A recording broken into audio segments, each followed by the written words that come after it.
Welcome to my channel. I'm Scott, and if you want to catch my newest video, I post one every day. In this video, I am going to walk you through the process of valuing Upwork stock by analyzing their financial statements and dissecting their financial ratios, so we can determine if it's a buy or a sell. Upwork is a freelancing platform where companies and individuals connect in order to conduct business. It is based in San Francisco, but it serves clients all around the world. The company has over 18 million registered freelancers and 5 million registered clients. Each year, 3 million jobs worth over $1 billion are posted, making it the largest freelancer marketplace in the world.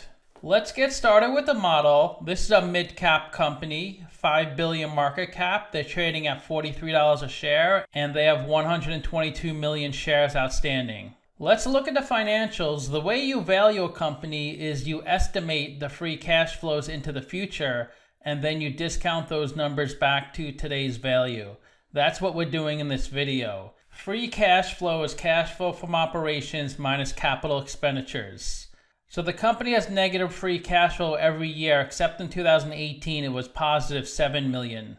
Net income is the profit and loss on the income statement. It's revenue minus expenses. And they have negative net income every year. Revenue is a sales, and that grows about $50 million a year. This is the company's income statement. The top line is the revenue, the sales. Below that is the cost of revenue. These are the expenses directly related to generating the revenue. And the difference between those two numbers is the gross profit. And the company is growing gross profit every year. Below that is operating expenses. And each year their operating expenses are more than their gross profit, so they have negative operating income. This is common with a company in growth mode. Below that is the interest they pay in their debt. Then below that is other income and expenses, because sometimes companies make money or lose money outside of their core operations. So each year the company has negative pre-tax income, which means they have negative net income every year. And they seem to be getting worse each year. This is the company's statement of cash flows. The top line is operating cash flow. That's how much cash the company makes or loses from its operational business. Then you have capital expenditures, which are investments in property, plant, and equipment. Operating cash flow minus CapEx gives you your free cash flow. And that's negative every year, except in 2018 it was 7 million. Since the company loses money each year, they need money from somewhere to run the business. So they IPO'd in 2018, and that generated $110 million of cash flow. They do issue debt each year, but it seems like they pay down a similar amount of debt as they issue. The most important part of any business is their operating cash flow. And this company did have positive operating cash flow every year except in 2017.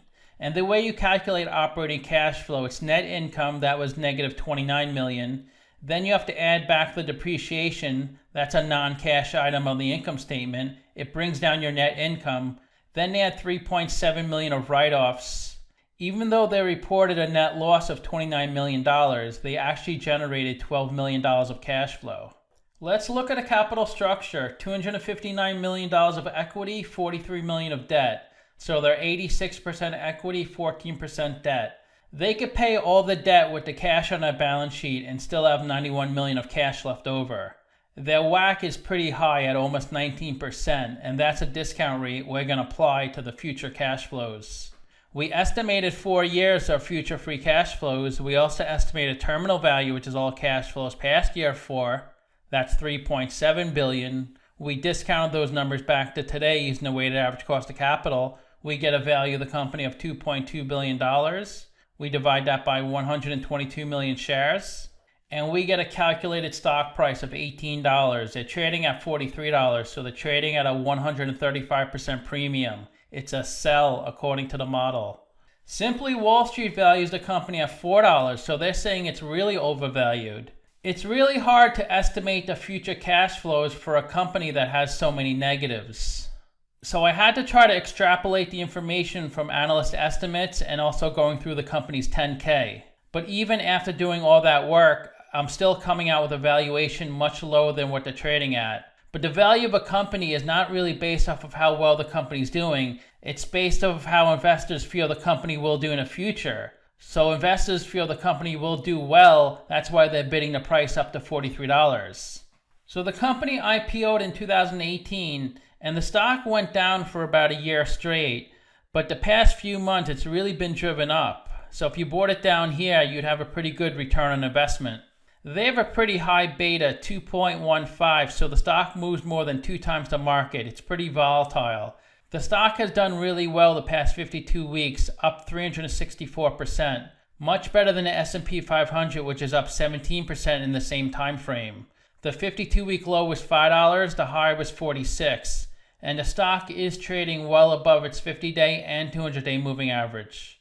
About 2 to 2.5 million shares are traded each day for this stock. And of the 122 million shares outstanding, 96 million are on float. About 75% of the shares are held by institutions, and almost 7% of the shares are shorted.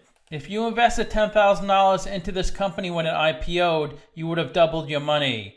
But you would have been in a red for a really long time. Hopefully you held out. Vanguard is the biggest shareholder at 6.25%. Then Sigma Partners, Benchmark, BlackRock, and T. Rowe Price. Let's look at the financial ratios. The average PE in the market's 11.2. The median is 14.4. PE is stock price over earnings per share. To calculate earnings per share, that's net income over shares outstanding. They have negative net income, so they have negative PE. Price of sales is stock price over sales per share. They're at 15.0. So investors are paying $15 for a $1 revenue. Price to book is stock price over book value per share. They're at 20.0. And the way you calculate book value per share, it's equity over shares outstanding. Equity is assets minus liabilities in the balance sheet. And they have $259 million of equity, $138 million of tangible equity, because they have $118 million of goodwill and $3.3 million of other intangibles on their balance sheet. Interest coverage ratio is EBIT over interest expense, negative EBIT, negative interest coverage ratio. ROE is net income over equity, negative net income, negative ROE. Current ratio is current assets over current liabilities. They're at 1.9, so they have a good current ratio. Their current assets are $133 million of cash and $108 million of restricted cash. Restricted cash is cash that's set aside for a specific purpose. The company seems to have enough capital to get through the next 12 months without taking on more debt, because they did have a small negative free cash flow, but they do have positive $132 million of working capital. Working capital is current assets minus current liabilities. The best way to look at ratios to compare them to similar companies, the only other company I did in the same industry was ADP. And ADP has a better price to earnings, price to sales, and price to book. Upwork has a higher current ratio, but Upwork has negative ROE. ADP is positive 43%. Upwork is lower in debt, which is good, but they're a much smaller company at only $5 billion market cap. ADP is $71 billion. Upwork does not pay a dividend. So to summarize, I have them trading at a 135% premium. I rank their free cash flows 3 out of 10. They're pretty much negative each year. Their revenue I rank 7 out of 10 because it is growing each year. And the ratios are pretty weak. I rank them 3 out of 10. The only ratios that are okay are their current ratio and debt. So this company does have a really interesting business model, and they are number one in their industry. There's not many companies doing what they do. I'm just not sure how profitable a business is going to be in the long term. We just have to wait and see. So let me know what you think. Give this video a like, subscribe, or comment below. Also, if you'd like to get a custom valuation or just support the channel, you can become a member by clicking on the link in the description below. Thanks for watching.